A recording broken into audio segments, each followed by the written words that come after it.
Tanjiro के sir पर ये निशान क्यों है और ये चेंज क्यों होता है? अगर इसका जवाब आप नहीं जानते हो तो आज जान जाओगे।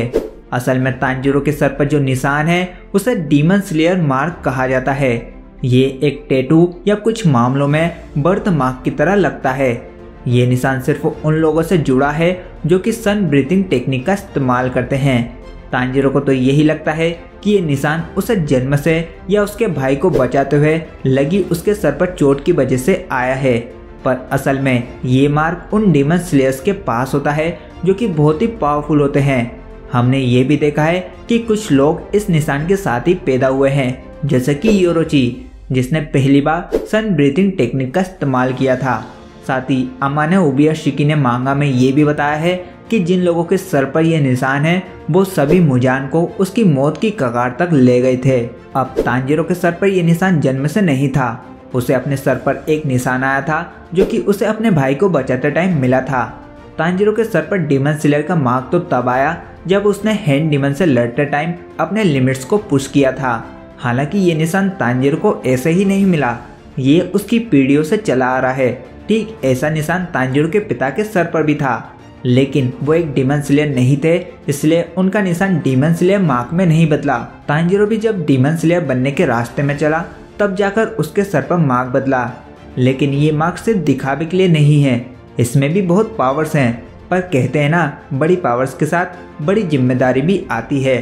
ठीक इस मामले में ये निशान एक अभिशाप की तरह भी है, क्योंकि जब कोई इस मार्क की शक्ति का इस्तेमाल करता है तो उसे बहुत सारी पावर्स तो मिलती हैं, like super human strength, super human speed, abilities and many more.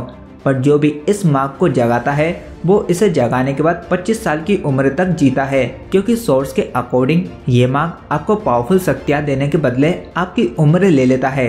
पर दो लोगों ने इस मार्क को जगाने के बाद इसे गलत भी साबित किया है।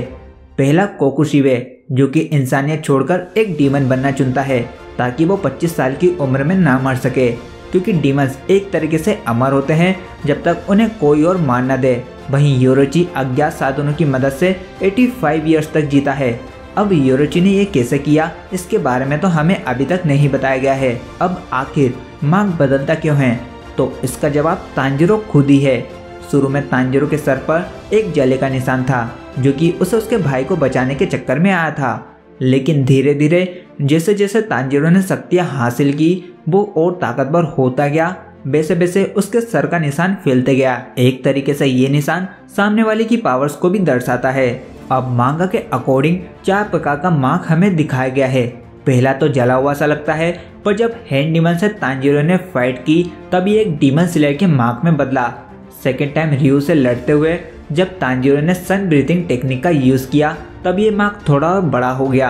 और आखिर में तांजीरो ने अपने डीमन स्लेयर के मार्क को 2 बार जगाया, एक ग्यूतारो के खिलाफ और दूसरा हेंटेंगो के खिलाफ। और फिर हमें पता चला कि इस डीमन मार्क को जगाने का भी एक क्राइटेरिया होता है।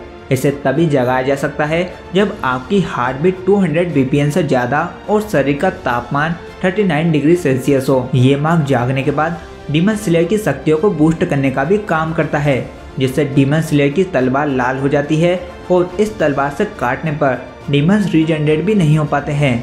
सो दोस्तों, आई होप आपको अब इस मार्क के बारे में और ज़्यादा बातें जानने को मिली होंगी। अगर वीडियो पसंद आई हो तो हमारे चैनल एनीमे हिंदी एक्सप्लेन को सब्सक्राइब कर बेल आइकन को ऑल पर करना मत भूलना, ताकि आप इसी तरह की और भी आने वाली वीडियोस को मिस न कर पाओ। एंड लाइक करने के साथ साथ अपने दोस्तों को भी शेयर जरूर कर देना। सो मिलते जल्दी, तब तक के लिए goodbye and take care.